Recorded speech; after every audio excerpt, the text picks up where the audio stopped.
She looked me in the eye and slipped it off my hand. "My name is Helen Carter. I'm 62, and Erin is my daughter." The nurse was turning down the rail on my hospital bed. Erin said, "I'll keep it safe," and her fingers closed over my wedding ring like it was nothing.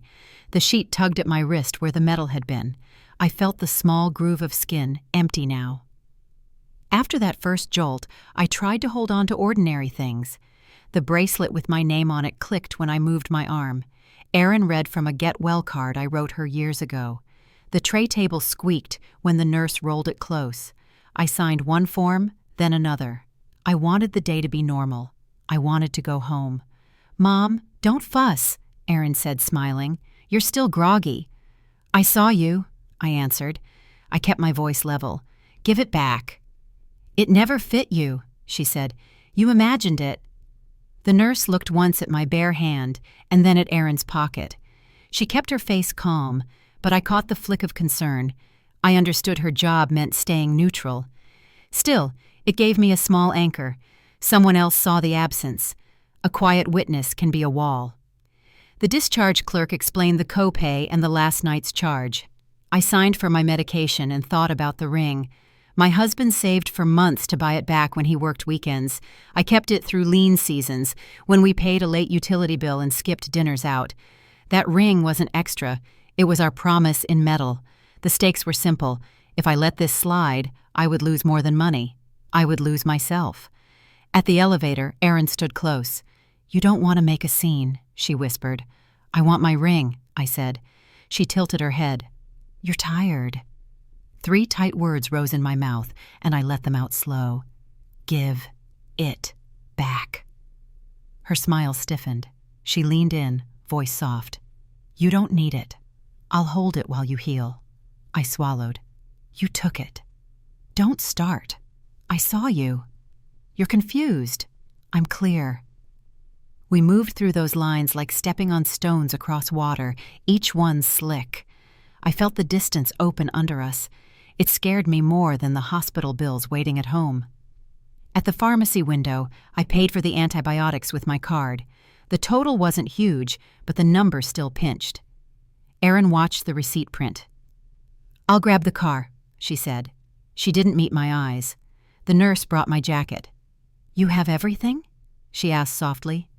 "Almost," I said. She hesitated, then touched my wrist where the ring line showed. "Sometimes things turn up," she said. Gatekeeper words, plain and safe, but they held meaning. She knew. I breathed once, deep. Proof didn't need to be loud to be real. By 9:30 a.m., we were outside. The air cooled my face. I had $8 ready for the parking fee, and the guard waved us through because the ticket machine jammed. A small mercy saved me $8. It felt like a sign that I wasn't crazy. I counted the bills anyway. I needed to track what I had. Hospital days drain more than strength. In the car, Erin set the radio low. "You'll rest at my place," she said. "Less to manage." "My house is fine," I said. "You can't climb the stairs alone. I can call the neighbor if I need help." Silence pressed between us. I kept my hands folded to stop the shake. I stared at her left hand on the wheel. No ring there. Smart of her. If I saw it, I would grab. She always knew how to stay a step ahead when it came to what I owned. I thought of the envelope of cash in my kitchen drawer, set aside for the roof leak. Not a fortune, but mine. I thought of the credit card I only used for groceries. I thought of how easy it is to say help, and how fast help can turn into control. "Remember Dad's rule?" I asked. "We don't borrow what we can't return." She laughed. "He borrowed your life for decades. Don't talk to me about rules." "That ring was a gift," I said. "It belongs to me." "You want to fight about a ring, after everything?" Her voice sharpened. "You want to ruin this morning?" "This morning is already ruined." A long light held us at the corner. I watched a woman push a stroller, watched a man carry a paper bag with a pharmacy sticker. People were doing their small, costly errands. The world did not tilt for me. It never does. You either pay or you lose. "I'll replace it," Erin said at the next stop. "I'll get you a better one." "You can't replace a promise," I said. She rolled her eyes. "You never wore it anyway." I almost laughed, because that was the weakest lie. The skin mark said otherwise. The nurse's glance said otherwise. My own memory said otherwise. But I knew how this would go if I pushed now. She would drive faster, take me home, go through my drawers while I slept, and call it caretaking. So I made a choice. I would stop arguing and start watching. I would wait, and I would keep a record. I would note what left the house and when. I would not hand her my accounts. I would not sign new forms she forgot to explain. A boundary is not a speech. It is a plan. We pulled into my driveway. The lawn needed work. A pale strip of paint flaked near the porch. These were small repairs that cost real money. I felt the tightness in my chest, but steadied myself with one clear thought. I can fix a house. I can't fix a broken promise by pretending it isn't broken. Inside, Erin set my bag on the couch and spoke in a cheerful voice. "Tea? Toast?" "Just water." She went to the kitchen. I stood by the entry table where I always left my keys and the ring when I washed dishes. I touched the spot by habit. Nothing there. Empty space carries weight when it used to hold something important. "Mom," she called, "sit down. I'll count your pills." I sat because I was still weak, not because she told me to. I heard the cupboard door, the drawer slide. I closed my eyes and pictured the ring again, the tiny nick near the setting, the way the band warmed against my skin when I wore it long. A small life detail, the kind that holds a whole story. I opened my eyes and spoke clear enough to carry to the kitchen. "I'll need my ring today." No answer. Water ran. A drawer shut. The clock on the mantel ticked like a slow drip. I stood, walked to the doorway. Erin looked up, bright smile back in place. "Don't worry," she said. "I'll take care of everything." "Not everything," I said. She grabbed the car keys. "I'll get your prescriptions filled for the week," she said. "Back in an hour." "Leave the ring," I said. She paused, then lifted one shoulder. "Later." The door closed. Tires rolled over the gravel. I stepped to the window and watched the car pull away. I saw her left hand lift to tuck hair behind her ear, and for a flash, I saw gold catch light near her thumb. I wasn't mistaken. I wasn't confused. I wasn't groggy. I was a woman who had just been robbed by her own child, and I would not forget it or forgive it quietly. I watched her drive off wearing my ring. My jewelry box was hollow as a casket. The house smelled of dust and lavender polish. Erin had moved in to help me recover, she said, after my hospital stay. I wanted to believe her. I made tea in the chipped mug I'd owned for years and watched the light crawl across the counter. For a few days, the house felt alive again. Her laughter in the kitchen, the smell of toast in the morning, the soft rhythm of footsteps down the hall. It was the kind of warmth I'd missed since my husband passed. That was before I noticed what went missing. At first it was small, a bracelet, then my watch, the silver spoon he gave me on our 10th anniversary. I told myself I'd misplaced them. Age does that to people, doesn't it? That's what Erin said too, smiling. "You're always forgetting where you put things, Mom." Her tone made me second-guess myself. I wanted to trust her. I wanted to trust anyone. I tried setting a boundary. "The top drawer's off limits," I said one afternoon. She laughed like it was a joke. "You don't trust your own blood?" Her words cut, but I said nothing. Silence was easier than being accused of paranoia. Around 3 that afternoon, my neighbor Mark waved me over from across the fence. "Saw Erin downtown yesterday," he said, scratching his chin. "Pretty sure it was her near the pawn shop." My stomach dropped. I told him he must have been mistaken. He nodded, but the way he looked at me said he wasn't sure. That evening I went to my bedroom. The air smelled faintly of her perfume. I opened the drawer. Empty. My jewelry, box, hollow as a casket. Even the tiny photograph of my husband that I kept beneath the bracelets was gone. Something in me cracked, but not loud enough for her to hear. When she came home, I asked, "Were you near the pawn shop yesterday?" She blinked, shrugged. "I had errands." "Did you sell anything?" "Why would I? My things are missing." "You probably lost them." "I'm not losing my mind." She smiled that thin smile again. Then check again. I did. I checked every drawer, every shelf. Nothing.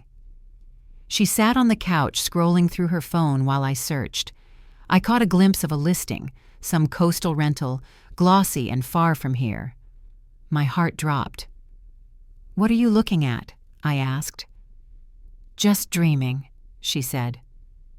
That night, I made a decision. I gathered what was left, some cash, a few keepsakes, and hid them under the mattress. I even noted the amount, $460, in my notebook beside the bed. I needed proof, even if it was only for myself. The stakes were clear. If I didn't protect what little I had, she'd take that too. I slept fitfully. Around midnight, the pipes groaned. I thought I heard the floor creak, soft, measured. I told myself it was the house settling. But in the morning, the smell of lavender polish was stronger, like she'd been cleaning. The mattress was crooked. I lifted the edge, heart pounding. The envelope was gone. I stared at the empty space where it should have been and felt something in me harden. Trust had a limit, and she had crossed it. There was no confusion anymore. There was theft. When Erin walked in with coffee, I asked, "Did you move my mattress?"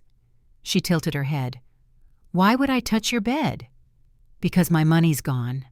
She frowned, feigning concern. "Maybe you spent it."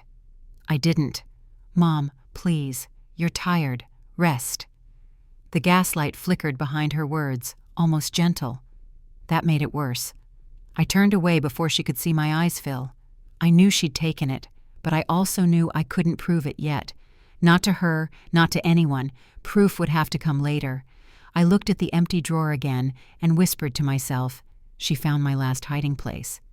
Fraud alert, they said. I called it betrayal. Just after 2 p.m., the phone buzzed on the kitchen table while I sorted old receipts. The line carried a faint hiss between the bank officer's sentences, like air slipping under a door. "Mrs. Carter," she said, "we're seeing unusual withdrawals." "How unusual?" I asked. "There's a charge for family care services, $2,000, several smaller cash pulls this week." I felt my stomach tighten. I didn't approve any of that. "We flagged your debit card," she said. "Can you come in? We'll print a record." I looked at the stack of envelopes, the ones I saved to keep track of bills. I had planned soup for dinner and an early night. Plans change when money walks out the door. "I'll be there in 20 minutes. Erin was in the living room scrolling through her phone. "Bank," I said, grabbing my purse. "Something's wrong." She barely glanced up. "I can drive you later." "I'm going now." At the branch, the officer met me with a calm smile and a folder. Gatekeeper calm. "Let's review this together," she said. She set an account statement on the desk and slid a pen across so I could circle what I didn't recognize. There it was in black type. Family care services, $2,000. Below it, 3 quick withdrawals, $100 each.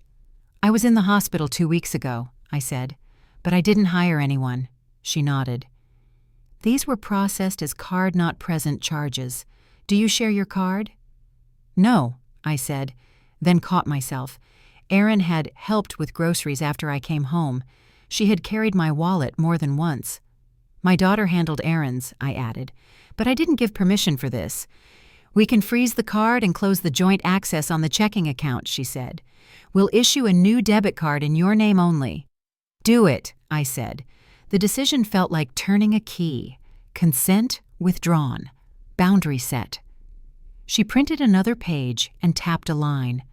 "The signature on the authorization for services doesn't match yours." I looked closer. The curve was wrong, wider at the tail, Erin's style. I didn't say it out loud. I didn't need to. My cheeks ran hot, but my voice stayed steady. "Please add a note that I dispute these." "We'll open a case," she said. "You'll get a letter within 10 business days." I thanked her and tucked the account statement into my bag. The paper felt heavier than it looked. Proof can weigh that way. On the way out, I stopped at the ATM and checked the balance. The screen showed a smaller number than yesterday. An overdraft fee had already nipped at what remained. Money doesn't just leave, it drags penalties behind it. At home, Erin leaned against the counter. "You were gone a while," she said. Bank, I answered. Fraud alert. What happened? 2,000 to Family Care Services. Her eyes flicked fast. That's for your medical support. I had to pay up front. You didn't tell me. You were sleeping. Then you show me the bill. It's handled. Show me the bill. She crossed her arms. You're making this hard. I opened my bag and set the account statement on the table, the print clear and cold. This is not care, I said. This is theft. She snatched the paper, scanned it, and tossed it back.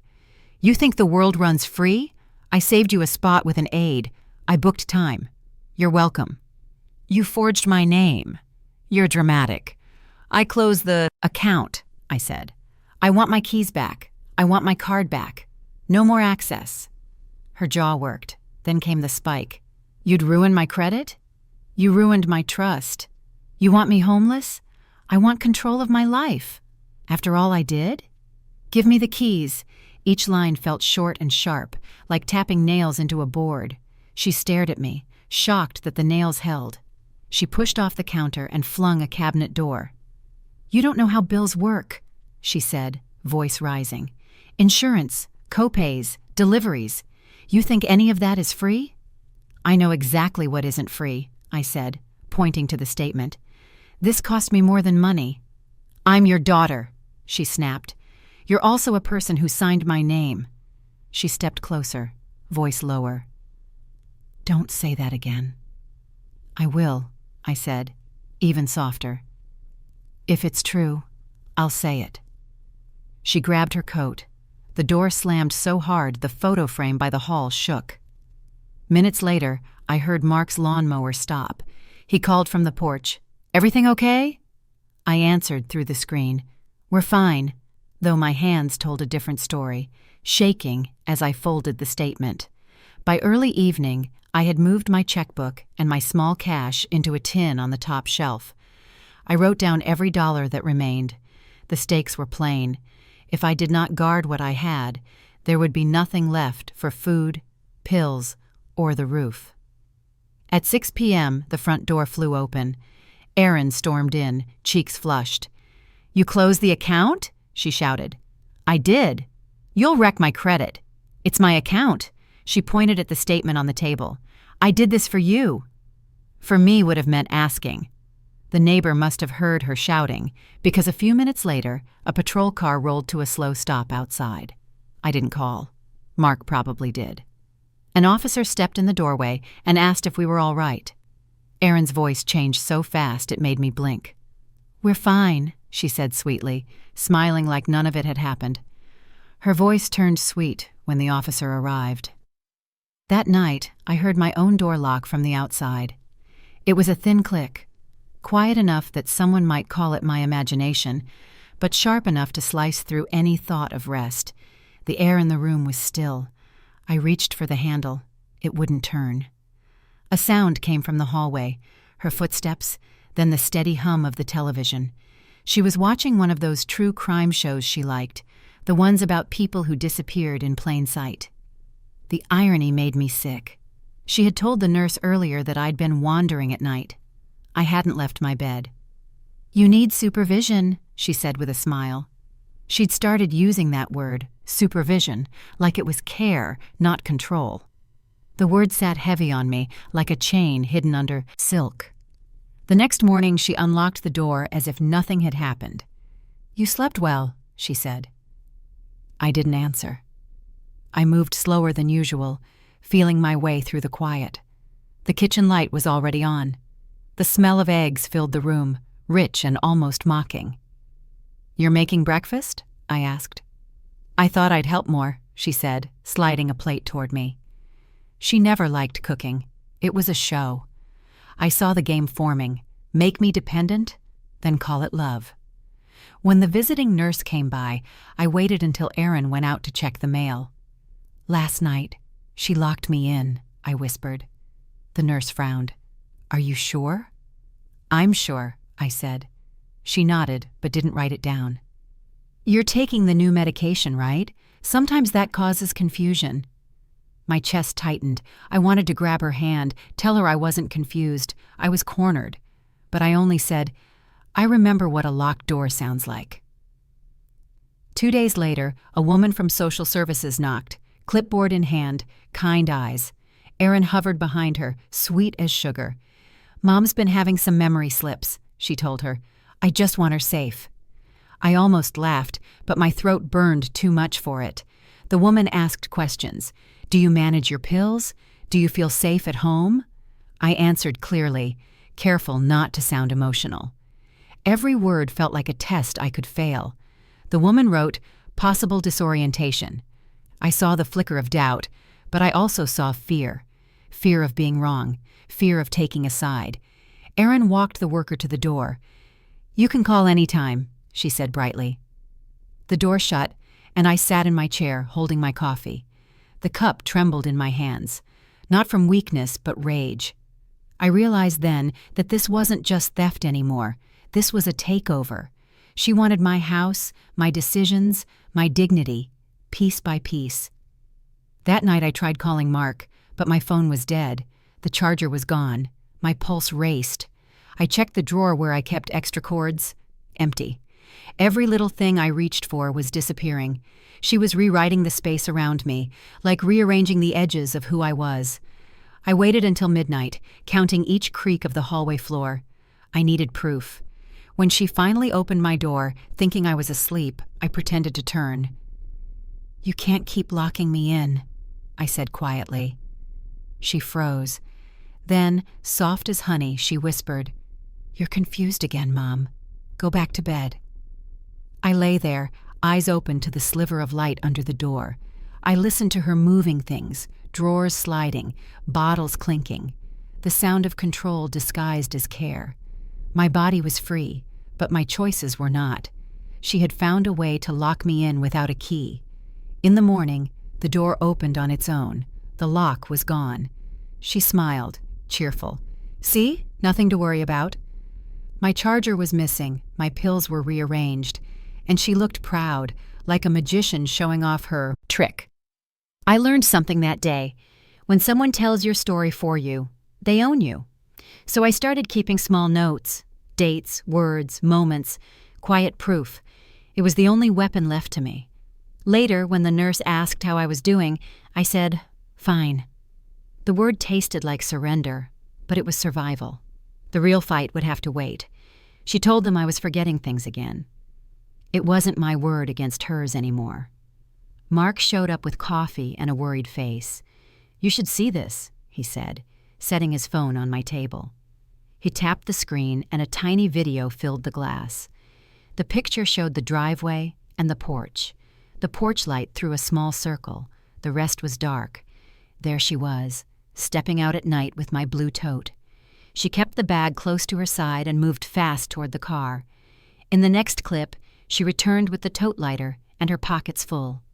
I didn't breathe until the video ended.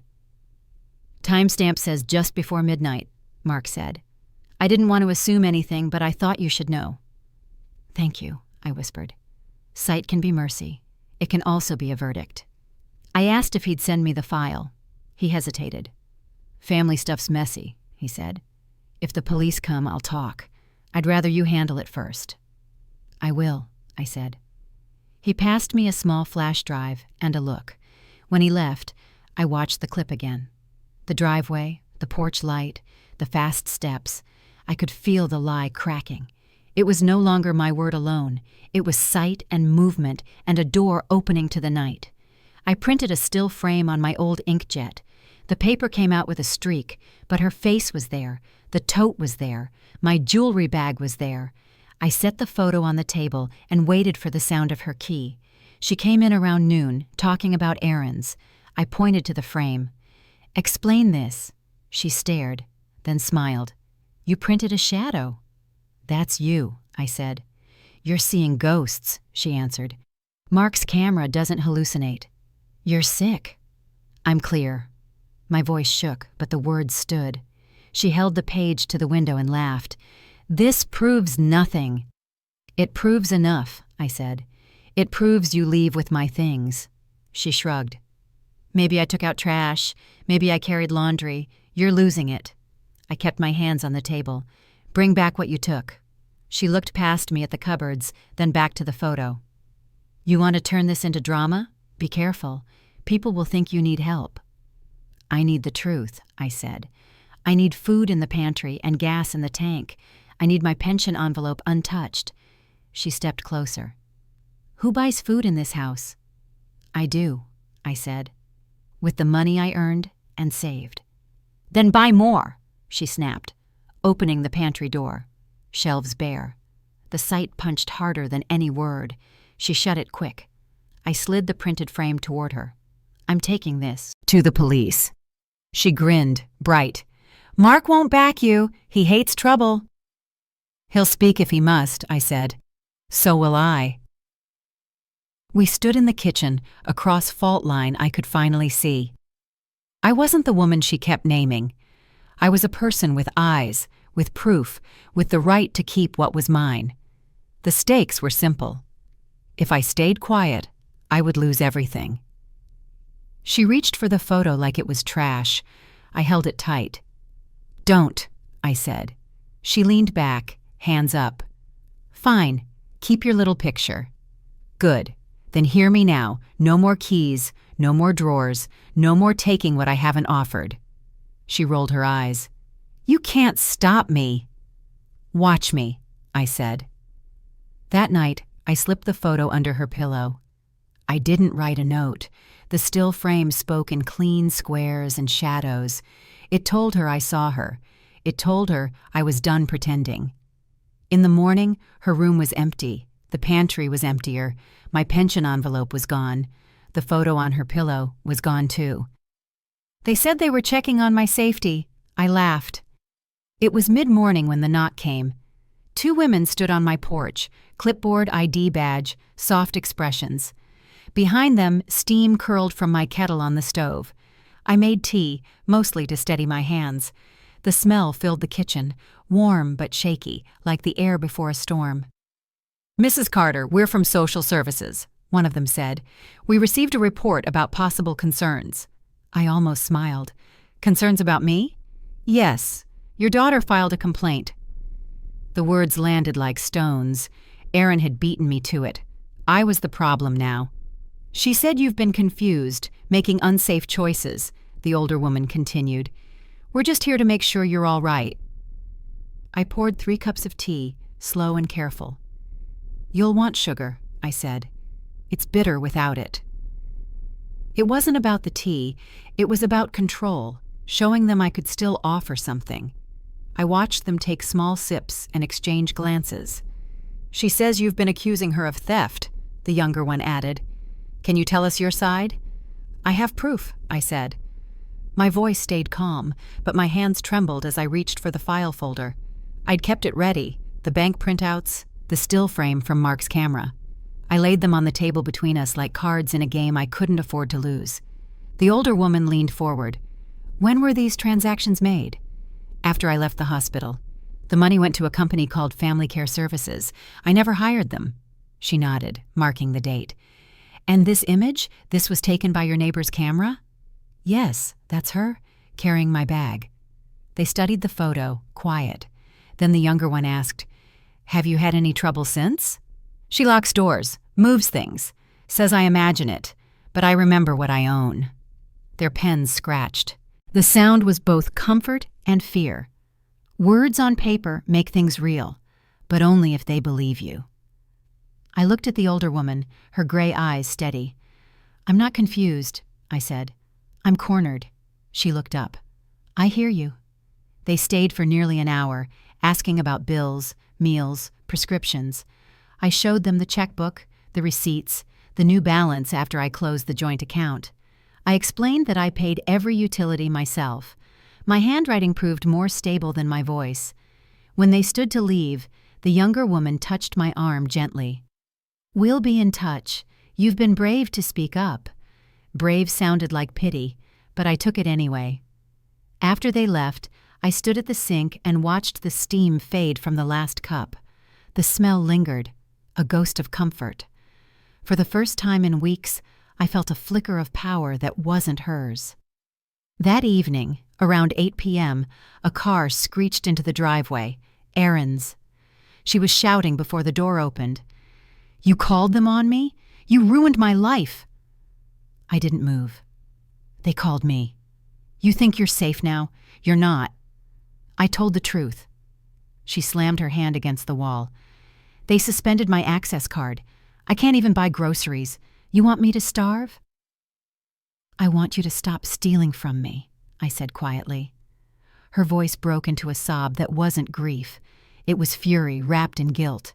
"You'll regret this," she hissed. "You always ruin everything." I heard her footsteps fade, the car door slam, tires spitting gravel. For a long moment, the house was so still I could hear the clock ticking in the hall. I realized I was shaking, but not from fear, from release. Power had tilted, slightly, painfully, my way. Then came the echo I expected. Her voice from the driveway, low and dangerous. "You'll regret talking to them." And just like that, the night swallowed the sound. Silence can be louder than shouting. After she left, the house held its breath. I heard the refrigerator hum and the soft scrape of branches on the siding. Paper edges rasped under my thumb as I sorted bills on the table. Rooms keep score. They tell you who still lives there. She didn't take everything, not yet. She left dents in the couch, a cracked lamp, drawers yanked out and shoved back. I found a single sock under the chair like a flag. Guilt kept whispering her last word, ungrateful, as if it belonged to me. I tried to work the sums, heat, water, medicine, groceries. If I couldn't cover the bills, I could lose the house. By afternoon, the phone wouldn't stop. "This is a reminder about your balance. Payment overdue." I told them I was waiting on paperwork. I told the truth and felt like I was lying anyway. Debt turns the most honest person into a storyteller no one believes. Mark knocked and peeked in. "You need anything?" he asked. He held a bag of apples and bread. "I'll pay you back," I said. "Trade," he smiled, pointing to the corner. My brass lamp sat dusty. "It's pretty," he said. I wiped it clean and handed it over. "Fair," I said. He glanced at the door and frowned. "You see this?" Taped to the wood was a thin notice I hadn't spotted. The paper fluttered. "That's not for you," he said, reading. "It's for her. Eviction from the apartment across town." I took the notice down and folded it flat. The envelope on the hall table stared back at me, the one with last month's pension receipt. I tucked the notice inside, a record I did not ask for. Records cost space you wish you had for softer things. Night fell quick, though the clock said early. I watered the houseplant on the windowsill with the last inch in the pitcher. Its leaves drooped, but they hadn't quit. I understood that kind of stubborn. The rooms echoed differently without her steps. Even the clink of my spoon on the cup sounded strange, like the house had a new voice, and it wasn't sure it wanted me. I sold what I could without losing more of myself. A set of china someone loved long ago. 2 quilts my hands remembered folding, now folded for strangers. I kept the wedding photo and the worn chair where I liked to read. I said prices out loud to make them real. 40 for the quilts, 20 for the dishes. The small cash felt like string tied to a sinking boat. At dusk, a message came through. "You happy now? I have nowhere." I typed and erased, then typed again. "Find the program the caseworker mentioned." Send. Another ping. "You made me this." The guilt landed heavy, but I didn't pick it up. My peace mattered. My roof mattered. I made soup from the last carrots and the heel of bread Mark left. The steam rose and fogged the window. I ate standing up, too tired to sit. Quiet can taste like ash. It can also taste like rest. I cleaned the bowl, dried it, and placed it upside down like a small promise that morning would still come. Before bed, I checked every lock. Not fear, just habit. The hallway held a soft hush that made me listen for a key that never turned. I opened the drawer where I keep letters and eased the eviction notice beside the pension slip. Paper is colder than memory, but it doesn't change its story overnight. I lay down and let the ceiling settle into the dark. The plant leaves barely moved in the draft. Somewhere a dog barked twice and stopped. My last thought was simple. I can stand this. I can stand it long enough to rebuild. Then came the letter with her handwriting. She wrote that I owed her my life. The envelope was thick and a little stiff, the kind that scrapes your fingers when you slide it open. Her handwriting filled the front like a challenge. Inside, the paper crackled under my thumb. The words were plain: compensation for months of care, half the house, immediate advance. No pleas, no softness. I ran my finger along the fold and felt the ridge where the ink had pressed hard. The signature at the bottom looked almost proud. I stood at the kitchen counter and read it twice, then a third time. She wanted equity like it was a favor.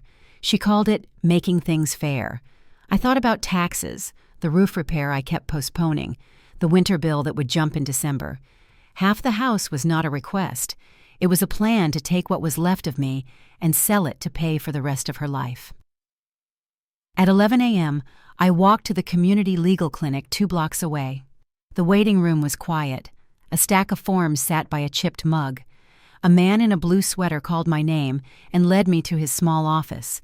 He had calm eyes and a desk covered with paper clips lined up in rows, like rails to hold thoughts straight.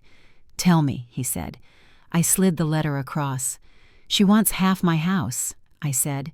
"She writes that I owe her my life." He read every word. His finger paused at the signature, then at the line with the demand.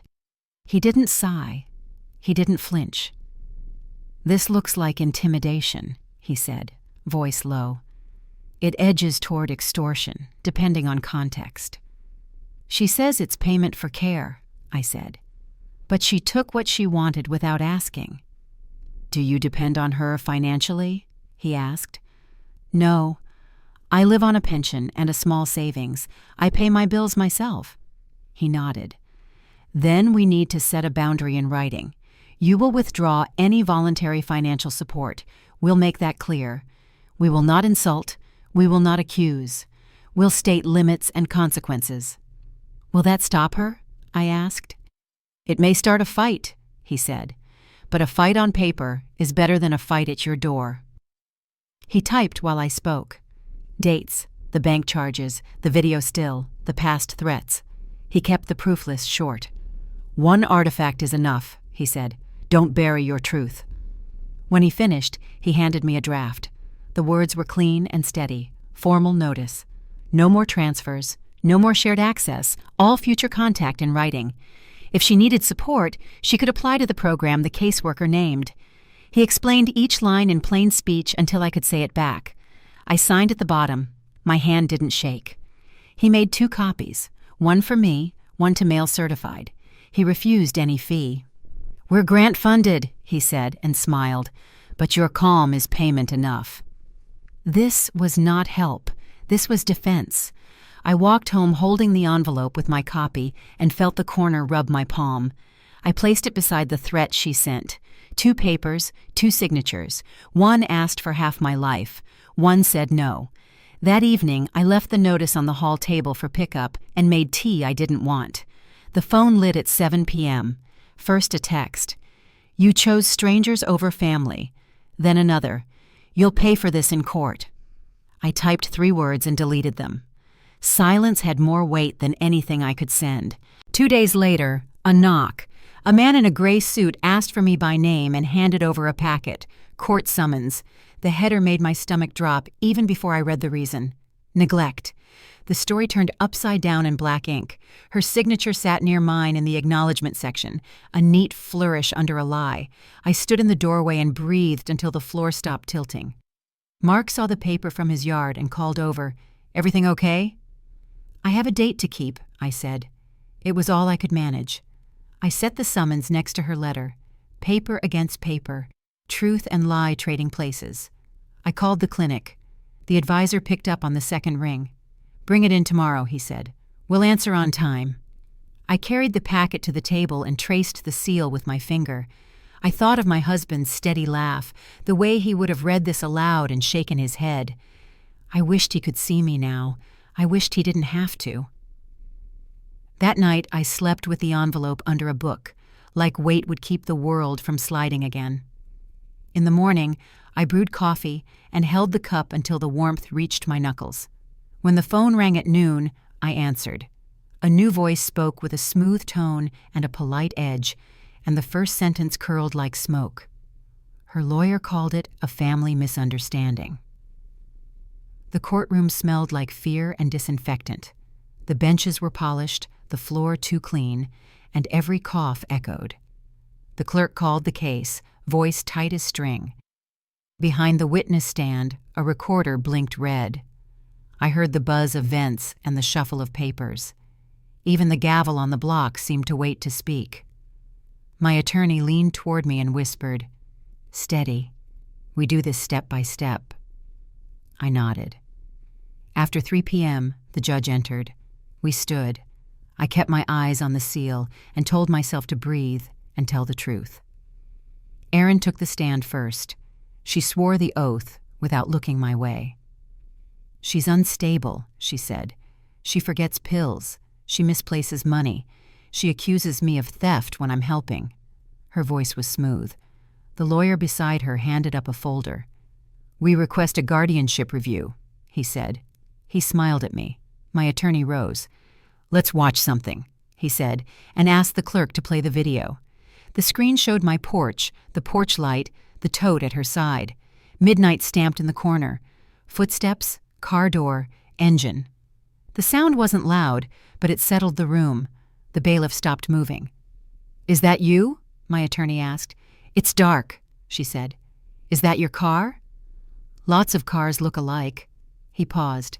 "Is that your jacket with the white sleeve?" She blinked. "Maybe." He let the still frame hang. "You said you were home that night." "I meant earlier in the evening." "You signed for care you never hired," he said, lifting the bank statement, "and charged $2,000 to Family Care Services." "That was necessary support," she said. "I advanced it. She would pay me back." I felt the judge's gaze. My heart tapped quick, but my voice stayed even when they called me. I swore in and took the chair. The witness stand felt higher than the rest of the room. I told the story in simple lines: the hospital, the ring, the empty drawer, the late-night trips, the bank call.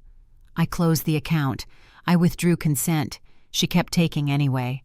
The recorder blinked with each sentence. Cross-exam came with a smile. "You've been tired lately, haven't you?" her lawyer asked. "I'm recovering." "Tired people make mistakes." "Not this one." "You claimed she locked you in." "I heard the click." "You could be mistaken." "I remember the sound." He stepped closer. "You lost track of cash under your mattress." "She found it. Or you misplaced it." "She found it," I repeated, slower. He wanted me angry. I stayed calm. He turned to the judge. "You see the pattern: confusion, paranoia, family trying to help." My attorney stood. "One question," he said. "Who benefits if she's declared incompetent?" The room thinned to silence. Erin looked at the table. Money has a way of answering without words. The judge leaned forward. "I'm admitting the video and the bank record," he said. "I will also order a guardian ad litem to evaluate capacity." The words landed cold. Guardian. The cost would be more hours, more forms, maybe fees. But I could stand that price. I could not stand a lie. Outside the microphones, I spoke from the same place that makes me get up each morning. "I pay my bills," I said. "I cook, I clean, I take my medicine. She took my ring, my savings, and time I can't replace. I want my life back." My attorney touched my sleeve. "That's enough," he murmured. When we finished, Erin slipped past without meeting my eyes. Her nails were painted gold. The color flashed and was gone. My legs shook as I sat, but the floor held. The judge looked down, then at both of us. He tapped the block once, light as a warning, and spoke the only line that mattered. The judge's gavel came down, not final, but firm. He came to see if I was sane. He arrived just after 2:30 p.m., a neat man with a thin tie and a steady face. He introduced himself, showed a badge, and set a small recorder on the table. When he pressed the button, the soft click sounded louder than it should. I focused on that sound so my hands would not shake. He opened a notebook. The clock on the wall kept its even tick, marking each second like a witness. "Start wherever you like," he said. "I pay my own bills," I answered. "Heat, water, phone. I keep receipts here." I tapped the folder. "Groceries come from my pension. I stretch it. No late fees this month." He nodded and wrote, "How do you track medication?" "Morning and night. I set out the day's pills in a tea saucer. If a pill is left, I know I missed it." He looked up. "What did you eat today?" "Toast at 7, soup at noon. I'll have eggs later." I smiled. "Head clear when I eat. It's simple math." He recorded every word. "How about memory, short tasks, long stories?" I hung a list by the fridge. Trash day, laundry, the leak by the sink. Long stories live in the wooden box with photos. I know where they belong, and I put them back. He checked something off. "Tell me about your finances again." "I closed a joint account. I keep my card with me. I log purchases in this notebook." I slid it over. "Bread, milk, stamps, no gifts, no loans. I can't afford charity right now, not even to people I love." His mouth tightened, not unkindly. "Has anyone pressured you for money?" "Yes." "Who?" "You'll have her name in the file," I said. "My answer won't change it." He sat back. "Fair." He turned to the recorder. "Orientation check. What day is it?" "Wednesday." "Where are we?" "My kitchen, near the back window." "What time?" "Almost 3. The clock says so." He smiled. "You're sharp, ma'am. Someone wanted you discredited." "Wanted," I said. "Past tense." He closed the notebook. "I'll write my report tonight. You'll receive a copy. The recording stays in the case file." He paused. "Do you have any questions?" "Only one," I said. "What happens to people without a neighbor, a folder, or a steady voice?" He looked at the clock. "Too often, they lose." I poured tea and pushed a cup toward him. The steam rose and softened the room. "I'm not rich," I said, "but I know the cost of being erased. It's higher than any bill." He sipped. "Your attorney can request the audio. If you want it shared, he'll know how." "I do want it shared," I said. "All of it." He stood. "We'll do our part. Keep your notes. Keep your routine." After he left, I called my attorney. "Post the recording with the response," I said. "Make it official." He agreed. "The report will clear you," he added. "The claim won't stand." I set the phone down and felt the room change shape. Not bigger, not smaller, just honest again. An hour later, the attorney called back. They filed his findings, competent, no guardian needed. The video and bank record were enough. The letter helps. I sat at the table and let my shoulders drop. The clock ticked on, same as before, but the sound didn't bite. I opened my notebook and wrote one line. Today they believed me. I wanted to cheer. Instead, I put on water for eggs. Money still mattered. The roof still needed patching before winter. Groceries would still come out of the same check. Victory doesn't pay a bill, but it lets you sleep. At dusk, Mark knocked. "Well?" he asked. "It's over," I said. "On paper, it's over." He grinned and set a small bag on the counter. "Potatoes and onions. No trade this time." I took the bag and kissed his knuckles with my eyes. "I'll plant a new house plant," I said. "That's my trade." "Good deal," he said, stepping back. "You won." "Not everything," I whispered. "Enough." Night settled quiet. I washed the cup the investigator used and set it to dry. I checked the locks because habit is a kind of prayer. When the phone rang at 9 p.m., I knew who it was before I looked. "Are you proud?" she asked. "I'm safe," I said. "You made me look cruel." "You made choices," I answered. "You'll miss me." I let one breath out. "I'll miss who you were." Silence stretched, then a last sentence, sharp and thin. "You'll regret this." "No," I said. "Not this." She called once more that night. Then silence. My story was on the evening news. At 6 p.m., the anchor read a headline, and my porch filled the screen. The camera lingered on the porch light, then cut to my hands resting on the table. I saw every crease. I heard my own breath, though the TV was low. The reporter's voice was calm. "Names changed, faces blurred, facts verified." The microphone glinted. Truth shines when it isn't hiding. They filmed 2 days earlier. I said yes after the investigator's report cleared me. The reporter sat across from me and asked for plain words. I spoke them. She took my ring and my savings. She tried to make me small. We didn't use her name. We didn't need it. The story had weight without it. The headline they chose made my chest sting and ease at once. Elder exploitation in suburbia. The segment cut between our talk and the video still. Her at the car, tote tucked tight. They showed the bank printout for a second, enough to show the unauthorized charge. My attorney stood on the stoop, explaining how control can look like care. He used short sentences, like a teacher who wants the class to pass. Mark appeared for 8 words. I saw what I saw, that's all. He looked straight ahead. The porch light burned steady. When the credits rolled, the phone lit up. Some numbers I knew, others I didn't. I believe you, one message said. Another read, It happened to my aunt. A stranger wrote, Please accept this gift card. Envelopes slid through the mail slot the next morning. One held a $20 bill and a note in shaky loops. For bread. Another had a prepaid grocery card with $50. I touched each card with 2 fingers, like a blessing I wasn't sure I deserved. Help humbles. It also buys eggs. At noon, I bought potatoes and milk. The checkout clerk recognized me from the piece and nodded once. Good for you, she whispered. On the way home, 2 teenagers on bikes slowed, curious but kind.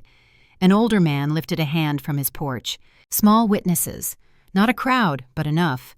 The air looked cleaner, or maybe my eyes were clearer. The camera and microphone had been strangers in my kitchen. Now they felt like tools I had learned to hold. That night, another message. You embarrassed me, she said. I didn't answer. I folded laundry and breathed. A second ping followed. You think they care about you? I let the words pass like a draft under a door. My stake was simple. My home, my quiet, my ability to sleep without listening for keys. Dignity is a bill I finally paid. The reporter texted, Response has been strong. Do you want to add resources for viewers? I said yes. We listed the clinic, the caseworker's line, the food pantry hours. Not as a favor, as proof that help exists. He thanked me and said, This matters. I made tea and watched the replay. My mouth looked tired, but my eyes didn't quit. The microphone caught every word. The camera didn't look away. By afternoon, another letter came, but not from her. A church group offered to fix the back step and patch the roof before winter. No charge, they wrote. I called and said I would pay for the nails. They laughed and refused. I still put $10 in the envelope and mailed it back. Giving kept me steady. Late, when the house settled, I placed a small photo on the table. A girl in a yellow sweater, missing teeth, grinning after a school play. I set a cup of cold tea beside it. I imagined her clapping with sticky hands. I wished the world back for one pulse and let it go. The TV flickered its last frame across the room. Her photo faced the TV as the credits rolled. Justice didn't come easy. It came in paperwork. The envelope arrived just after 10 a.m., thick and stamped with a raised seal. My fingers traced the edge, and the paper scraped my thumb like sand. I set it flat on the table, picked up a pen, and steadied my breath. I thought of roofs, pills, groceries, and the quiet price of sleep. Then I opened it and read line by line. Settlement order, my attorney said on the phone. Refunds through garnished wages. A check schedule monthly. We'll file acceptance. Does accepting mean I have to see her? I asked. No, he said. You can choose no contact. I chose it. Peace had terms. The document spelled numbers without drama. A total owed and a path back. It wasn't charity. It was return. I signed where the sticky tab told me to sign and pressed the pen hard, my name digging a groove. The notary stamped beside it and nodded. At the clerk's window, the woman behind the glass smiled like a neighbor. Next, she said, and I slid the packet through. We'll mail certified copies, she told me. Keep yours in a safe place. I have a folder, I said. It's earned its keep. I walked to the bank and spoke to a young teller. When the funds land, I asked, can we split them? Half for savings, half for bills. Easy enough, she said. Write the account numbers here. I watched your segment. I'm glad this came through. So am I said. It will keep the lights on. I took the first payment to the hardware store the same week. The owner ran a finger down my old estimate and said, "We can patch the roof before the next storm." He didn't ask for all of it up front. "Pay what you can today," he said. I gave him 2 crisp 20s and a promise. "We'll be there Thursday," he added. At the hospital billing office, the clerk recognized me from months ago. "Back on your feet?" she asked. "Walking steadier," I said. "I want to clear what I owe." She printed a balance and tapped the line. "If you put something down, we'll lock the lower rate." I counted folded bills and slid them across. "Keep the receipt," she said. I tucked it into the folder that carried everything else that saved me. Mark stopped by with a bag of apples. "How does it feel?" he asked. "Like repairs," I said. "Slow ones, but real." "Good repairs last," he said. "You buying dinner tonight?" "Beans and onions," I smiled. "Budget food, victory food." We stood on the porch. The light above us hummed. He touched the railing. "I'll sand this when the weather turns." At home, I wrote a small list. Pay power, refill prescriptions, replace the broken lock on my bedroom door. I added one more line I almost scratched out. Plant a new houseplant. It wasn't a need, but it felt like one. Green things don't accuse you. They grow if you tend them. That night, I set the settlement next to the wooden box that holds old photos. I slid my ring around the pen and watched it catch the lamp. The seal on the order looked official and cold, but the edge still remembered my thumb. Money doesn't heal a wound, but it closes the skin so it can. The phone stayed silent. I let it truly. I folded laundry and counted socks. I set aside bus fare for a visit to the roof when the crew came. I breathed through the quiet. The stakes were simple. My life had to be mine. Morning would bring errands and a new check in a month, and another after that, until the ledger balanced with what was taken. I rinsed my cup and turned off the lamp. I signed, then closed that chapter for good. Holidays came, but her seat stayed vacant. The house smelled of pine and ginger, the fragrance filling the spaces between memories. I laid the table carefully, placing one extra plate at the head of the table, just out of habit. The chair sat empty. It had been empty for months now, but tonight it felt heavier, like the silence had finally taken its place. Mark came over to share the meal, his quiet presence more comforting than words. He sat across from me, respectful of the space between us. "Everything all right?" he asked, his voice low, careful not to disturb the stillness in the room. "Better than it was," I said, offering him the bread basket. He didn't press me for more, and that was just fine. We ate in silence, each bite a little bit of closure settling in. After dinner, I took the card I'd written for Aaron and addressed it, the words feeling foreign on paper. "You're still my daughter." I sealed it and sent it off. It was the first time I'd reached out since everything had unraveled. I knew she wouldn't answer, but something inside me needed to say it. A simple truth, buried under years of hurt. A week later, the card came back. I didn't need to open it to know what it was. The envelope was marked, "Return to sender," the handwriting so familiar it felt like a knife. I stood there for a moment, the card in my hands, staring at the untouched return label. I felt the ache of it, the emptiness of it all. But I knew now, I couldn't keep chasing after a memory. Mark was in the kitchen, rinsing dishes. "She didn't respond," I said, as I slipped the card into the recycling bin. He turned, his brow furrowing for just a second. "You expected anything else?" "I guess I did," I said quietly. But I shouldn't have. The decision wasn't easy, but it was mine. I had to forgive, without expecting anything in return. I couldn't wait forever for someone who had made it clear they didn't want to be found. Later, as I sat in the living room, the tree lights twinkling softly, I noticed how my thoughts had begun to change. It wasn't just about Aaron anymore. It was about me. The garden I'd planted in the backyard, the herbs I tended every morning, the receipts I neatly filed away in their boxes. The rules of my life were mine again.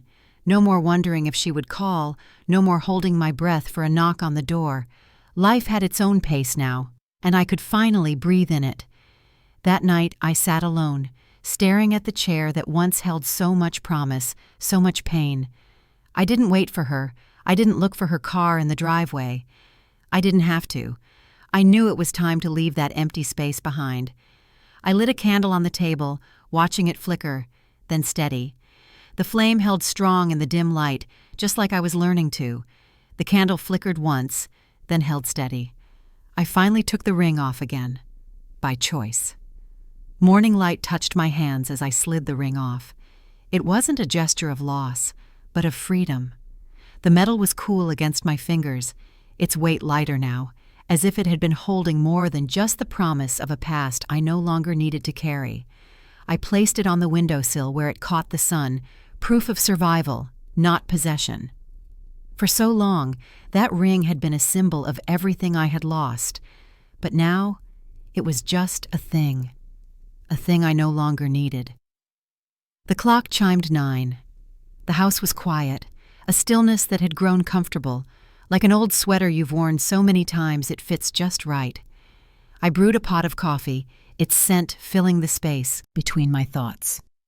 The window was cracked open just enough to let the fresh morning air come in, carrying with it the scent of rain and earth. It felt like the house had just woken up, and so had I. I made a decision then, one that felt so clear, so simple, yet so liberating. Live, not wait. The waiting was over. I wasn't going to spend another day living for someone else, waiting for something I could no longer control. Aaron's absence had become a space, a vacuum where forgiveness could breathe. I could breathe now too. I stood there at the window, coffee in hand, letting the sunlight warm my face. It was a new beginning, but it was one I'd created for myself. It was quiet, peaceful. No more games, no more pretending. Just me, standing in my own truth. "She looked me in the eye," I whispered, the words slipping out as if they had been waiting to be said for years. It was a memory, yes, but one that had been transformed, that had shifted from pain to something else entirely. A victory line, not a wound. I was no longer her victim. I wasn't her mother in pain anymore. I was just myself, whole again. I could finally say it without feeling the weight of it. Whole. I could finally move forward without looking back. There was no more guilt, no more blame. There was just space, just light. The sunlight moved across the floor, slow and steady, like the passage of time that I had finally come to terms with. I could see the room differently now. The shadows had shifted. Aaron's absence wasn't a void anymore. It was a place where I could exist, and I had. I closed my eyes, taking a long, deep breath, and when I opened them again, the light was still there. It stayed, even when I closed my eyes. It was my new truth, and it was enough. Did you enjoy this story? Tell me which city you're listening from. I read every comment. If the story touched you, you can support the channel with a super thanks so I can keep bringing more stories like this every day. Your encouragement really helps. I'd love to hear your thoughts and what moment stayed with you. On the screen, you can see 2 new life stories that I highly recommend. There's plenty more on the channel as well. Don't forget to subscribe and turn on notifications. See you in the next life story with respect and gratitude.